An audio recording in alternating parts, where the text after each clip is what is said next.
Señores, continuamos nosotros con el desarrollo de este su espacio Diario 16 y nos place muchísimo recibir al doctor Zenén Cava en este viernes. Doctor, buenos días. Buenos días, Miosotis. Como siempre, un verdadero honor estar en este programa. Doctor, yo lo dije antes de la pausa comercial, el problema de la automedicación, que muchos podrían decir y que es que la gente con la falta de chelitos que tiene para movilizarse y ir donde un doctor, porque sale bastante caro ya en la actualidad, le pregunta al otro, ¿tú tienes gripe? Sí, ¿qué te ha dado resultado? Y se automedica. ¿Qué tanto daño? Ustedes que están todos los días en los hospitales y en las clínicas del país, con tanta frecuencia, gente que se daña órganos vitales y no se da cuenta del problema.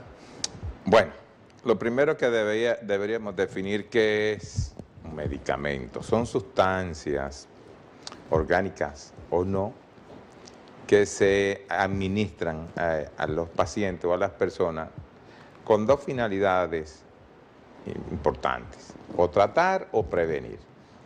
Y el tratar comprende tres circunstancias a la vez. Tratar significa o curarla, o modificar el comportamiento de determinados órganos, o para hacer estudios. A veces te dan algunas sustancias, para que la gente me entienda, colorantes, te pintan los órganos por dentro. Nosotros lo llamamos medios de contraste, que no te curan, pero son medicamentos. Y se producen con esa finalidad. Obviamente se dan circunstancias en las cuales no media un facultativo, un médico, que es la persona indicada en la aplicación de esos medicamentos, y la persona la utilizan por cuenta propia o por inducción de otra persona, de manera muchas veces irresponsable o no. Las estadísticas en los países desarrollados llegan hasta un 15%. Imagínense en país, y digo desarrollado porque esto implica que la persona tiene un mayor nivel de información, de acceso a la información y a los medios de salud, porque en los países desarrollados la salud no es un problema como lo es en nuestro caso. En estos países posiblemente las estadísticas se duplican y cuidado. Es decir, aquí debe andar cerca de la tercera, de un 30 o más % de personas que se automedican. Y eso de por sí trae muchas consecuencias, que los médicos la vivimos a diario. Sabemos que en esto influye obviamente el factor económico, porque el factor económico genera exclusión. Y más en estos momentos, con casi todos los hospitales, los grandes hospitales, 52 o más, en estado de desmantelamiento virtual. Entonces la gente, antes de tomar o encaramarse en un motoconcho, la gente pobre, lo piensa, y un vecino, quizás con la mejor ganas de ayudar, dice, pero mire, yo me tomé tal cosa. Y me dio muy buen resultado. Y me dio muy buen resultado. Hasta en todos los ámbitos, hasta en gente que de poder, sí. Que ha estudiado. Porque es una cultura. Es una cultura, que realmente eso, y por eso le hice la pregunta a usted como médico, ¿qué tan dañino para el organismo es esto? Bueno, depende de la sustancia. Las sustancias que más las personas se automedican son los analgésicos, sean esteroideos o no esteroideos, y los antibióticos. Tengo una infeccióncita, la gente... mira, a mí me fue bien, y entonces vienen los problemas. ¿Cuáles son los problemas más frecuentes? Bueno, la toxicidad, se intoxican. Situaciones de reacciones alérgicas importantes, sobre todo con los antibióticos y los antiinflamatorios, porque si bien es cierto que a usted, por ejemplo, un acetaminofén, que entre comillas podríamos decir que es inocuo, pero hay personas que son alérgicas al acetaminofén. O qué decir de una crema de estas que se untan con esteroides, hay personas que te hacen una reacción catastrófica a esa sustancia. De manera que la toxicidad y las alergias, pero también la falta de efectividad del fármaco.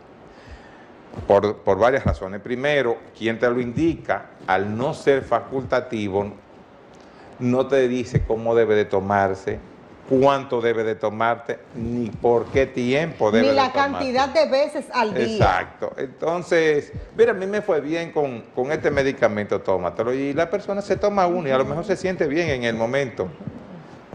Pero no fue a un médico y no sabe cada qué tiempo debe de tomarse, ni por qué tiempo. Una gente que violente los horarios de esos medicamentos que se auto está medicando, que no es un médico que le ha indicado, ¿qué tanto daño hace esa parte? Bueno, hace mucho porque los medicamentos, los principios activos de los que están hechos los medicamentos tienen efectividad, se unen a albúminas o a otras sustancias en el organismo para producir el efecto sobre el órgano determinado.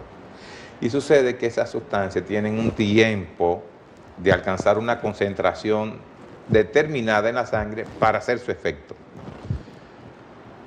Muchas veces la persona, cuando ya se está agotando el tiempo de permanencia, no se refuerzan con otra carga del medicamento y entonces comienza a venir la resistencia, porque el organismo que no recibía las dosis comienza a alterar su respuesta.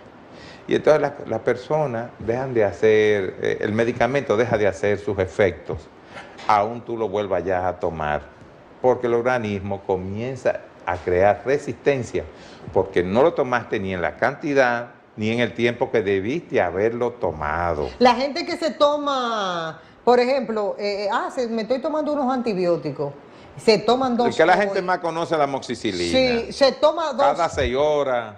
Se toma 2 hoy, pero se le olvida.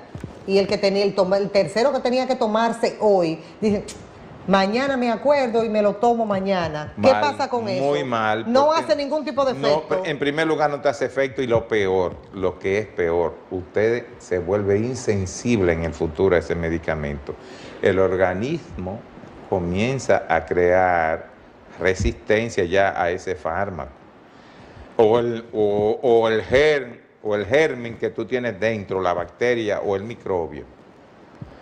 Comienza a producir resistencia porque aprendió a lidiar con pequeñas dosis y no con una dosis capaz de matarlo mediante un efecto o bloquearlo mediante un efecto que nosotros le llamamos bactericida o bacteriostático, que es lo que ha pasado, por ejemplo, con la tuberculosis, que los afectados no se han tomado el fármaco en la cantidad ni por el tiempo suficiente, y se ha generado un problema mundial. Sobre todo, nosotros ocupamos el primer lugar dentro de los pacientes resistentes a las drogas tuberculosas convencionales, y eso le ha generado un gran problema a la humanidad, porque estos gérmenes han aprendido, como tú le fuiste dando pequeñas dosis de comida, que era de que para matarlo, ellos aprendieron a manejarse con esa pequeña dosis, ya que no los destruyó o bloqueó su reproducción. Y sucede que ya los fármacos, aún usted dándoselo en la cantidad de que podía dárselo, ya no le hacían nada a los fármacos. La amoxicilina, que usted lo puso de ejemplo, lo recomendable es tomárselo cada ¿cuántas horas? Cada 6 horas. ¿Cada 6 horas? Cada 6 horas, por ejemplo, en una sinusitis o en una infección de oído. O de garganta. O en una bronquitis, debe de ser aproximadamente por 10 a 14 días. Pero la gente se lo toma durante 3 días y mal tomado. Y comienzan a beber, inclusive encima de eso. Muchos se toman una licencia y se pegan su par de tragos con eso que no debiera. Entonces, esa es una de las son de las circunstancias que vamos viendo dentro del uso indebido de los fármacos con la automedicación. La OMS, Organización Mundial de la Salud, y la Organización Panamericana de la Salud, OPS, no rechazan totalmente la automedicación. De hecho, hay fármacos, como los analgésicos, el mismo acetaminofén, que se vende con una lista que creo que le llaman lista B, que no ameritan de una intervención del ministerio ni del médico necesariamente. Son analgésicos y algunos antialérgicos que usted puede utilizarlo sin prescripción y en cantidades, porque es para corregir un problema inmediato. La mayoría de estos fármacos siempre vienen con el adendum: si el problema persiste, visite su médico. Sí, pero la gente no le hace caso a eso. No, por Dios. ¿Qué pasa? La gente no le hace caso a eso. No, para nada. Usted se mejoró y cuando el problema vuelve, que vuelve con mayor insidiosidad, ya muchas veces es tarde, ya muchas veces es tarde. Y eso se da, lo digo, sobre todo en países como el nuestro, dependientes y subdesarrollados.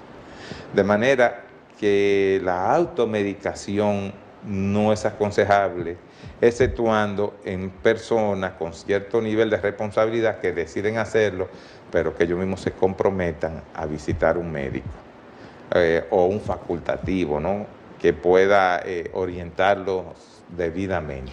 ¿Sabe qué se da? Y es bueno ponerlo como ejemplo.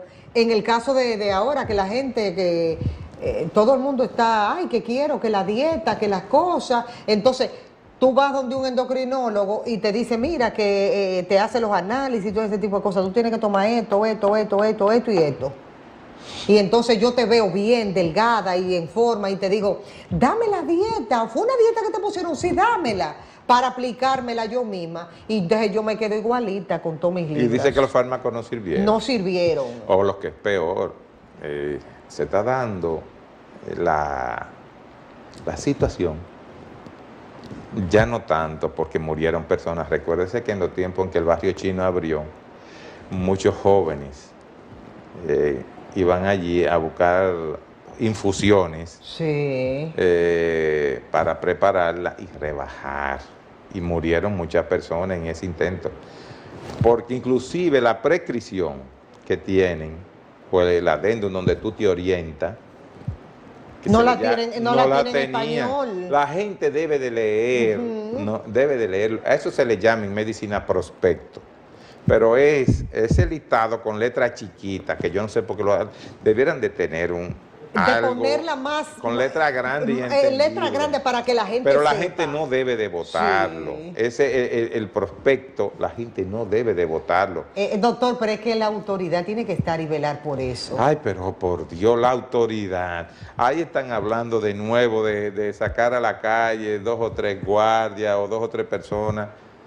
No, yo me alegré con lo del etiquetado en español, que ahora di que a partir de... Va a ser obligado. Ahora vamos a ver si se cumple. No, eso es lo que yo estoy chequeando, de que cuando inmediatamente se inicie todo el proceso, que se cumpla con eso.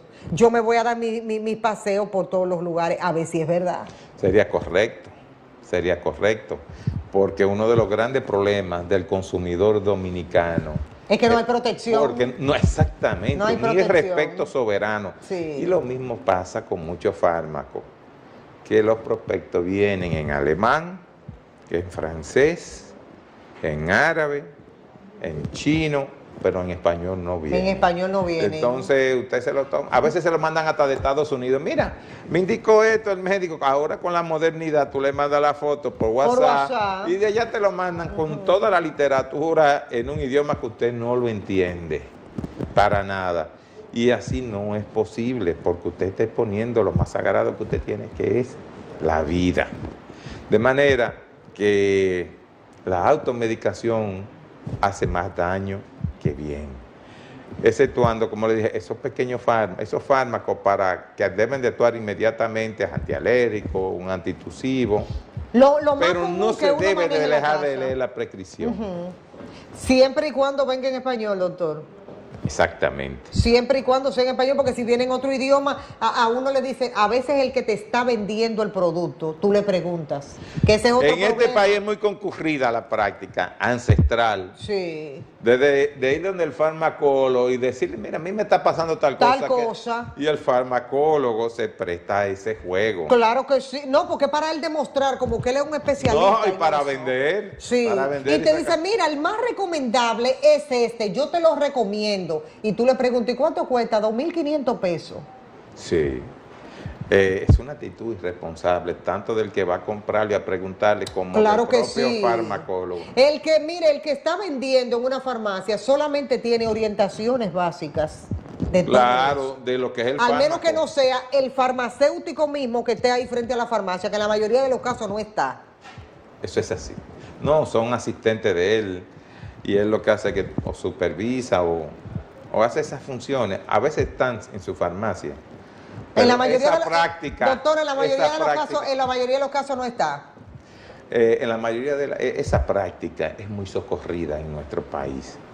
Y como médico que ha hecho emergencia por mucho tiempo y cuidado intensivo, nosotros hemos visto casos, por ejemplo, en los 89, nosotros recordamos de una paciente esquizofrénica que en vez de dedicársele cloropromacina, le indicaron un antidiabético, que ahora no recuerdo el nombre porque ya no se usa, y la mató. Sí, claro que Murió, sí. Es que es muy murió. peligroso. Exacto.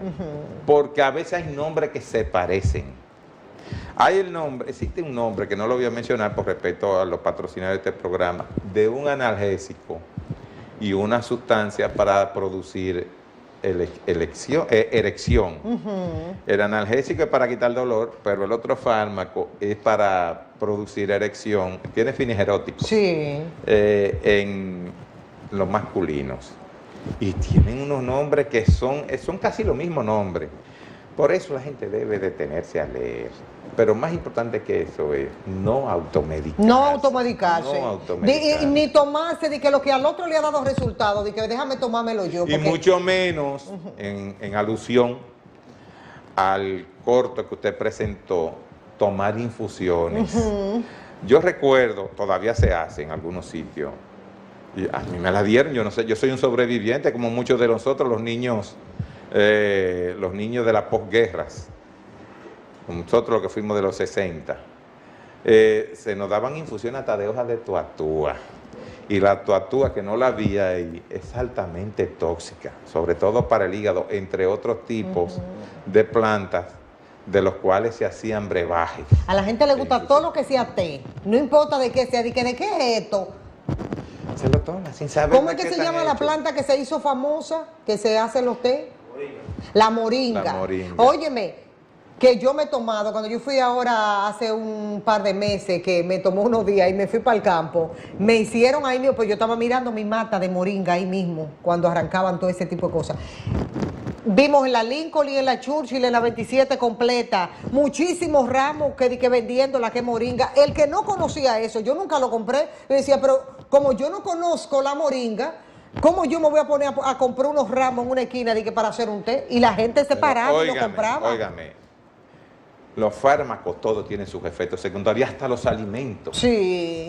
En Oriente hay una enfermedad que se le llama beriberi, que es por comer solo arroz y mucho arroz y sobre todo arroz, que es por un déficit de tiamina, vitamina B1. Todos los fármacos, sean las infusiones, aún sean buenas como la moringa, que la moringa de verdad no es que no sea inocua, pero no hace tanto daño, pero usted sabe la dosis que usted tiene que tomarse de moringa o no, o del famoso noni, que se hizo hasta jocosamente famoso. La gente debe de visitar a su médico y dejar de estar y hacer un esfuerzo por no autoprescribirse, claro que sí. Sobre todo con responsabilidad. Ni llevarse a veces del servicio que llega con sus mejores intenciones y le dice al jefe y a la jefa, doña, le voy a preparar un té, mire, traje estas hojas y usted no sabe qué hojas son esas. No se ponga a estar tomando cosas sin usted estar edificado de eso. Doctor, feliz fin de semana. Gracias a usted, Miosotis. Miren, yo no puedo irme hoy sin decirle para que usted lo busque solamente, oiga esto, para que usted lo busque en el periódico. El Senado declara de urgencia y aprobó en el día de ayer en 2 lecturas consecutivas el proyecto que modifica la ley 340-98 que crea el Instituto de Previsión Social del Congresista Dominicano. Dicha reforma procura ampliar los beneficios de los legisladores una vez que estos se jubilen. Oigan eso, búsquelo, que está ahí, para que usted sepa que los chelitos suyos se los van a repartir los congresistas una vez se jubilen. Que papá Dios nos coja confesado. El lunes, con Dios delante, esperemos estar aquí.